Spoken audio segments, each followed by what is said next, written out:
अस्सलाम वालेकुम, मैं सर ताहिर अली। जी बेटा, उम्मीद करता हूँ आप सब खैरियत से होंगे। आज मैं आपको 10th क्लास की इस्लामियात की 16वीं हदीस करवाने लगा हूँ। इससे पहले मैंने आपको 15वीं हदीस करवाई थी।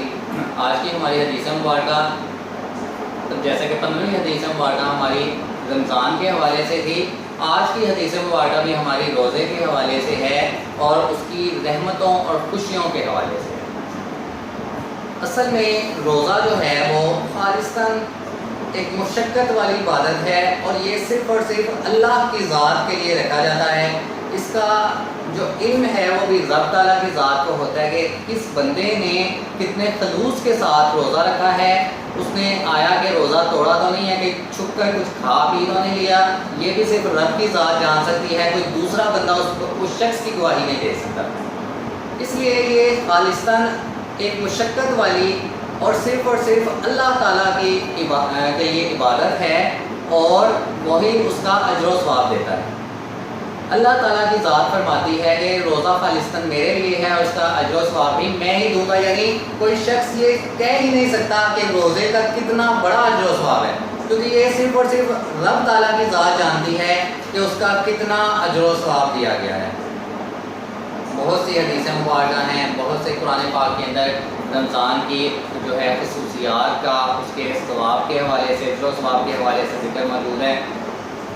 यहाँ पर हदीस मुबारका में है इस्साइमी फरहतानी फरहतुन इंदा इफ्तारिही व फरहतुन इंदा लिकाई रब्बी। रोज़ादार के लिए दो खुशियाँ हैं, एक खुशी इसके इफ्तार के वक्त और एक खुशी अपने रब से मुलाकात के वक्त। यानी जो रोज़ादार होता है उसके लिए अल्लाह तबारक व तआला ने दो तरह से खुशियाँ रखी हैं। एक तो इफ्तार के वक्त जब वो सारे दिन का भूखा प्यासा रह कर मुशक्क़त करके मेहनत करके रोज़ा रखता है और ना वो कुछ खाता है ना पीता है। क्यों? क्योंकि ये अल्लाह का हुक्म है।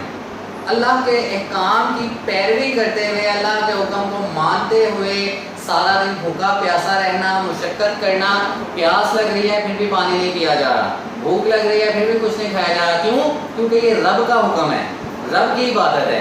अल्लाह ताला ने खाने पीने से मना किया है, सिर्फ अहकाम इलाही की को जो है पासदारी के लिए भूखा और प्यासा रहना। और जब शाम को अफ्तारी का वक्त होता है, उस वक्त जब तरह तरह के लवाजमान इंसान के आगे पड़े होते हैं और वो उस वक्त भी नहीं खाता, बहुत दिल लग जा रहा होता है कि मैं थोड़ा सा खा लूँ चख लूँ, लेकिन नहीं खाता। क्यों?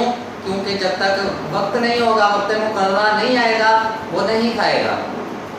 जब अज़ान होगी, जब वक्त मुकर्ररा कंप्लीट हो जाएगा, जब मगरिब का वक्त होगा तो इफ्तार करेगा और उस वक्त अल्लाह ताला एक रोज़ेदार को जो है वो खुशी अता फरमाता है।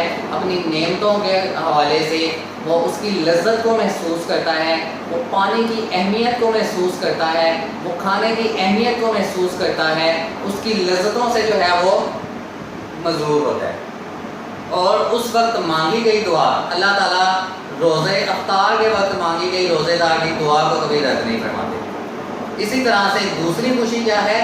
जब वो क़यामत के दिन अल्लाह ताला का बिला हिजाब दीदार करेगा, उससे बढ़कर कोई खुशी इंसान के लिए नहीं होगी। तशरीह है, रोज़ा बज़ाहिर एक मुशक्क़त वाली इबादत है, लेकिन हकीकत में अपने मकसद और नतीजे के लिहाज से ये दुनिया में मौजूद राहत और आखिरत में बाइस रहमत है। रोज़ादार दिन भर अपने रब के हुक्म की तामील में ना कुछ खाता है ना पीता है, लेकिन अफ्तार के वक्त इसके लिए खुशी का सामान है कि जब वो भूख प्यास की हालत में अल्लाह की नेमतों से फैज़याब होता है तो इसे अजीब फरहत व मसरत हासिल होती है। इसके अलावा आखिरत में जब वो अपने रब का दीदार करेगा तो इस वक्त इसकी खुशी की कोई हद ना होगी। और मेडिकली भी अगर आप देखें तो मेडिकल साइंस भी कहती है कि एक लंबे अरसे तक, यानी जिस तरह 1 माह के रोज़े होते हैं, तो 1 माह तक जब आप अपने मैदे को खाली रखते हैं, कुछ खाते पीते नहीं हैं सुबह से लेकर शाम तक, तो ये आपकी सेहत के ऊपर बहुत बेहतर असरात मुरतब करता है और आप सारा साल बीमारियों से, बहुत सी बीमारियों से बचे रहते हैं। ये हमारी मेडिकल साइंस कहती है और ये आज से 1400 साल पहले हमारे दीन इस्लाम ने हमें बताया। जी बेटा, आपकी आज की हदीस मुबारक जो आज मैंने 16वीं हदीस आपको करवाई है, ये आपकी होम असाइनमेंट भी है। आपने नीट एंड क्लीन अपनी कॉपीज़ के ऊपर इसको सॉल्व करके मुझे इसकी तस्वीर इनबॉक्स कर देनी है। इंशाल्लाह मैं चेक करके आपको रिप्लाई करूँगा। नेक्स्ट लेक्चर तक के लिए इतना ही। अपना बहुत सा ख्याल रखिएगा। अल्लाह हाफ़िज़।